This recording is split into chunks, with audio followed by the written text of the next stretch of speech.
welcome back to the Lift Oneself podcast. I'm your host, Nat Nat, and this is our final episode of the Emotional Sobriety series. Thank you for staying with it.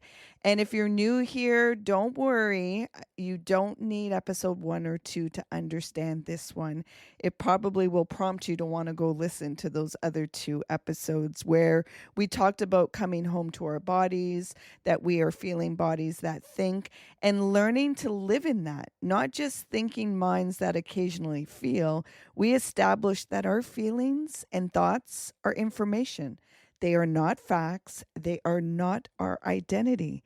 We befriended anger in the second episode. We discovered that anger is a bodyguard, and most of us never thought to ask, what are you protecting? We learned that we don't have anger issues. We have a relationship problem with anger. We've never been introduced properly. So today, we're bringing it all together. We're talking about what emotional sobriety actually is, what it's not, and how to practice it without spiritually bypassing our way through life. Because here's what I've noticed in my life and in the people I work with. A lot of us think we're doing the work. We're meditating, we're journaling, we're saying affirmations, we understand our patterns, we can explain our trauma to our therapists, but we're still stuck, still repeating the same cycles, still feeling disconnected, exhausted, overwhelmed. And the reason is simple. Knowing isn't the same as embodying. Understanding isn't the same as integration. We're bypassing. We're trying to think our way to healing. We're trying to think our emotions instead of feeling them. I catch myself doing this. I'll be in a conversation explaining a pattern I have, describing it perfectly, analyzing it, and my body will be like, tap, tap. Hey, are you actually feeling this? Or are you just performing insight again? And thankfully, I have the tools to interrupt what I'm doing and drop into my body. See, emotional sobriety is a way of living. This isn't a quick fix. This isn't follow these 5 steps and you'll have it all figured out. Emotional sobriety allows us to bring in context and the complexity of being human. This is not tell me what to do and I'll do it. This is let me feel what's true and choose from that place. Let me start by sharing what emotional sobriety is not, because there are so many misconceptions out there about healing that keep us stuck. Emotional sobriety is not always being calm, zen, or in your peace. It's not having it all figured out. It's not never getting triggered. It's not being so spiritually evolved that nothing bothers us anymore. And it's definitely not toxic positivity, pretending everything is a blessing when we're actually in pain. Notice if your chest just tightened when I explained all of this. That's information. See, I see this all the time in wellness communities, and I've done it myself. We wear our high vibe only mentality like armor. We refuse to acknowledge anything difficult or painful because we think that makes us more evolved. We say things like, everything happens for a reason. It's all part of the divine plan. I'm just choosing to focus on gratitude. Yes, I get that. Gratitude and finding meaning in hardship is part of my work. I wrote a book called The Gift Wrapped in Sandpaper so we could understand that our difficulties contain knowledge. Yet the difference is recognizing when your mind just wants to jump straight to making meaning without being able to feel the pain. You're bypassing. You're not allowing yourself to feel that sandpaper so you can get to that gift. You're not acknowledging the roughness, the uncomfortableness, and also acknowledging that it doesn't have to define us. Feeling emotions does not mean that it's part of your identity. Because if we jump straight to everything happens for a reason without actually feeling and processing what happened, we're not healing, we're avoiding. And then we call that resilience. We think it's called resilience, but wondering, why do we always feel so harsh and so heavy? See, resilience means being able to feel your pain and not drowning in it. And many people are not feeling their pain, not able to process the fear surrounding the pain. So that's why the resilience feels so heavy, so daunting, and so challenging at times. What I had to face in my own work, I was numbing myself with spiritual concepts and stoicism, the same way you would numb with alcohol, work, or shopping. So I had to really allow myself to drop in further into my body, process those emotional charges and that pain that I was carrying. If your jaw just clenched or your shoulders went up by your ears, breathe. See, the body keeps the score. The nervous system knows. We can't think our way out of what we need to feel our way through. Let me repeat that, okay? We cannot think our way out of what we need to feel our way through. You know, when people are talking about overcoming, I don't use that language. It's about integrating. You're not trying to get rid of anything from your experiences. You're wanting to take out the emotional charge that's attached to it. That's the work we're doing here. Not more understanding. It's about embodiment. So, what is emotional sobriety? It's the ability to feel our emotions, all of them, without numbing, avoiding, or being hijacked by them. It's being able to say, I'm feeling angry without exploding or shutting down. It's being able to say, I'm feeling sad without spiraling into depression or making it mean something's wrong with us. It's being able to say, I'm feeling overwhelmed and stepping away. It's also being able to say, I'm feeling scared without letting fear run our lives, to begin joining with fear and using its power to propel us. It's the capacity to be with what is, not what we wish it was or what we think it should be. Remember from episode 1, our feelings, our thoughts, our information, they're not facts. They are not our identity. So when we're feeling rage, we have to remind ourselves we're not rage. When we're feeling fear, we're not fear. We're experiencing these emotions. We're experiencing these emotions. We're the observer, the witness, the one who can choose how to respond. That distinction, that's everything. Because when we collapse our identity into our emotions, we become them. We say, I'm angry instead of I'm feeling angry. I still catch myself doing this at times. I'll be activated and I'll say, I'm so anxious instead of I'm feeling anxiety. And my body responds differently to those two statements. One collapses me into it, the other gives me space to work with it. Try it with yourself right now. Try these statements. Say out loud to yourself, I'm so anxious. And then say, I'm feeling anxiety. See how your body responds with those statements. Emotional sobriety is learning to self-regulate, to self-soothe ourselves, instead of constantly looking outside of ourselves for someone or something to make us feel okay, to feel safe. Here's the key part.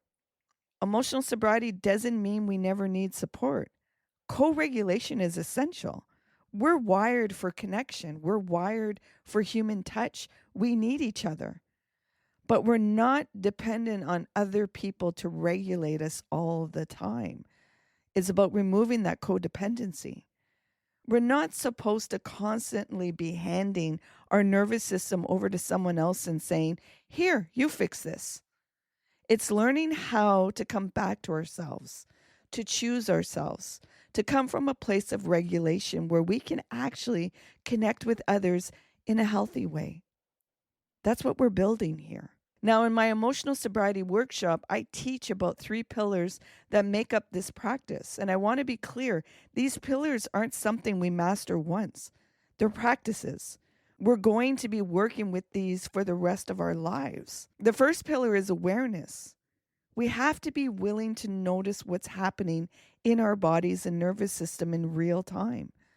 Awareness means being able to catch ourselves when we've been activated, when the nervous system has come online to protect and defend, that we can actually acknowledge, oh, wait, let me take a pause right now. because awareness with a pause equals presence. So check in right now. Where are your shoulders? Is your jaw tight? Is your tongue at the roof of your mouth? Are you holding your breath? Most of us skip this step. I know I did for years, and I still have to remind myself sometimes. That's why meditation was so impactful for me, because when I sat on that couch while the twins were playing in all that noise, ruckus, and chaos, I continuously came back to the breath and regulated my nervous system, being able to face those ingrained patterns in my nervous system. See, we go straight from stimulus to reaction a lot of the times. Something happens and we're immediately hijacked, yelling, shutting down, people pleasing, disassociating. And sometimes it's needed because it's too overwhelming in our system. Our bodies are doing exactly what it's programmed to do, protect. Yet with awareness, we can be aware that we're doing this and call ourselves back, signal ourselves back into that safety, into being able to feel and process. When we have awareness, we create a gap, a pause, a moment where we can choose how we respond instead of just reacting from our wounds. Viktor Frankl wrote about this in his book, Man's Search for Meaning. And I think this should be a book in all high schools as a mandatory read because he used his own lived experience in those concentration camps and was able to give verbiage. And one of his very famous statements that sticks very profoundly and that helped with his logo theory is between a stimulus and our response, there is a space where we have the freedom to choose. That space can be half a second, a single breath, the moment we notice our chest tightening before we yell at our children, the instance we feel our throat closing before we say, I'm fine, when we're not. Even Rumi said something similar. Out beyond ideas of wrongdoing and right doing, there is a field. I'll meet you there. And at first, we'll miss it. I still miss it sometimes. We'll blow right past it 1,000 times, but then one day you'll catch it. You'll feel yourself about to react and you'll pause. And everything changes because there's a flood of new information that comes up and your perception shifts a little bit more. See, here's what nobody told me when I started this work. Building awareness is uncomfortable because once we start noticing, we can't unnotice. We can't pretend we don't know what's happening in our bodies anymore. The famous saying, once you see, you can't unsee. That's why so many of us resist this work. It's easier to stay numb because awareness demands something from us. It demands that we show up, that we have accountability, that we take responsibility, that we stop abandoning ourselves.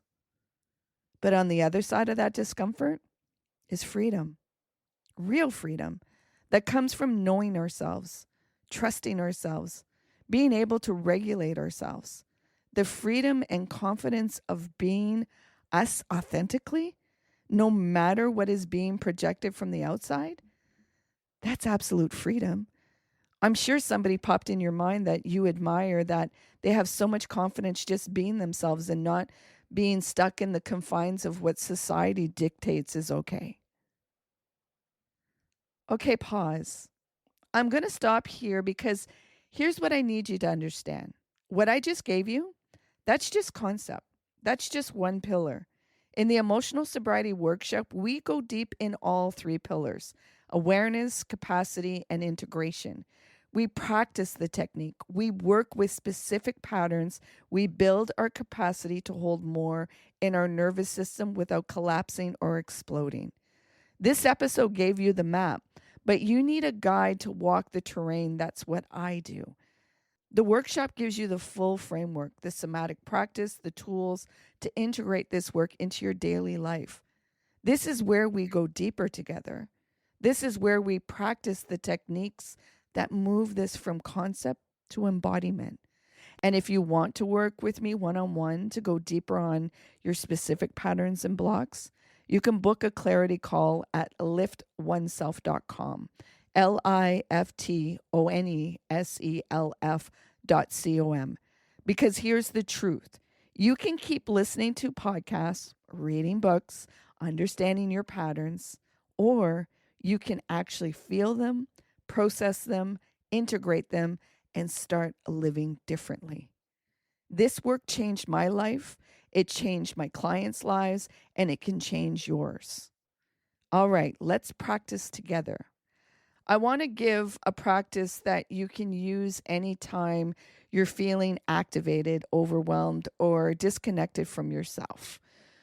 I title these things as mindful moments, yet they're check ins and they're different specific practices. And I'm going to do this with you. So I'm going to ask you to get comfortable wherever you are. If it's safe to do so, you're going to gently close your eyes or soften your gaze. Now, we're going to take some breaths and you're going to breathe in through your nose and you're going to exhale through your mouth. Let's begin. Take a deep breath in through your nose. Hold it. Gently release. Another deep breath in.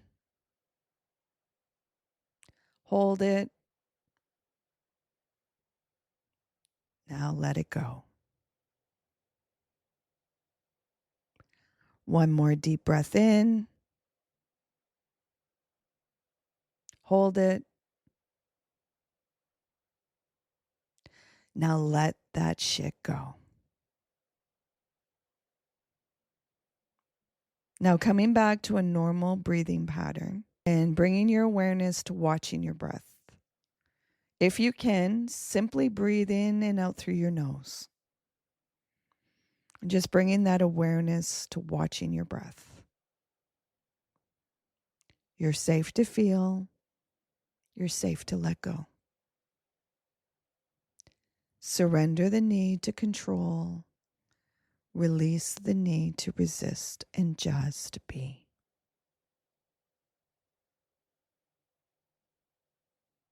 Now I'm going to ask you 3 questions. And I want you to just notice what comes up. Don't judge it. Don't try to fix it. Just notice. Question 1. What am I feeling right now? Not what you're thinking, not what you think you should be feeling. What you're actually feeling. Maybe it's some anger. Maybe some sadness. Maybe fear. Maybe numbness. Maybe a mixture of things. Or maybe you just don't know yet. And that's okay. Just notice. Remember, our feelings and thoughts are information. They are not facts. They are not your identity. Question 2. Where am I feeling it in my body? Bring your awareness down into your body. Is there tightness in your chest? Tension in your shoulders? A knot in your stomach? Heaviness in your legs?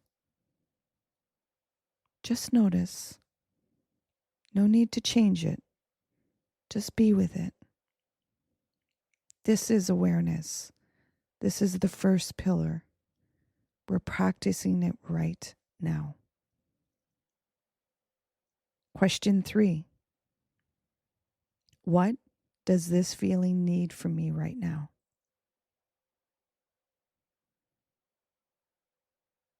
Not what it needs from someone else. What does it need from you? Does it need you to breathe? Does it need you to move? Does it need you to cry? Does it need you to speak? Does it need you to just be still and hold yourself? Listen, your body knows.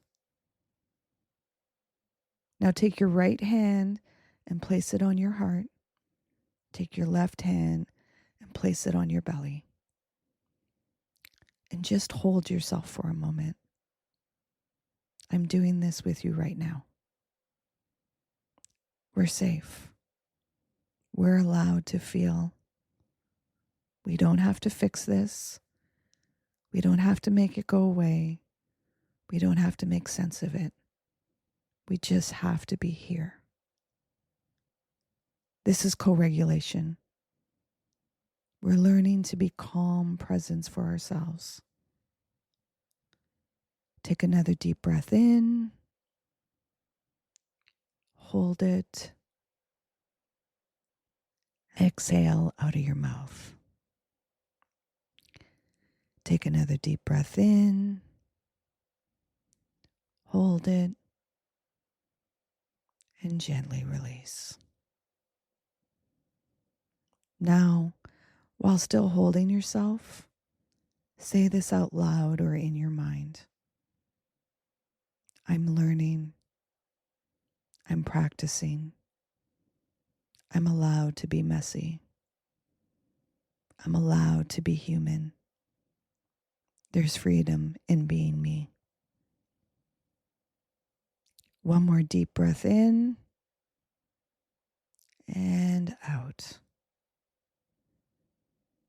When you're ready, at your own time and at your own pace, you're going to gently open your eyes and stay with your breath. That's the practice. That's how we check in with ourselves. That's how we build emotional sobriety. One moment, one breath, one choice at a time. So here's what I want you to sit with. This work, emotional sobriety, it's not something you achieve once and then you're done. It's a practice, a daily moment-to-moment practice of coming back to yourself. And what I've learned, both in my own life and the people I work with, is that this practice gets easier. Not because life stops activating you, but because you recognize it faster, you come back quicker, you trust yourself more. That's what's possible. Not perfection, not never being triggered, but freedom. The freedom to feel what you're feeling without being destroyed by it. The freedom to choose your response instead of reacting from your wounds. The freedom to be human without making it mean something's wrong with you. That's what we're building here. And if you recognize yourself in this episode, if something in your body said, yes, that's me, you need to do something about it. Not think about it, not journal about it. Actually do something. Because your pattern isn't going to change by listening to more podcasts. You know that. Your body knows that. The Emotional Sobriety Workshop is where we practice this together, where I teach you the other two pillars, capacity and integration, where you learn the somatic techniques to actually embody this work. Or, as I said, the one-on-one support. All of these things are found at liftoneself.com, liftoneself.com. This isn't the end of the conversation. It's just the beginning. Thank you for being here. Thank you for doing this work with me. Thank you for choosing yourself. Please remember to be kind and gentle with yourself. You matter, and you're not doing this perfectly. You're doing it real. Until the next episode.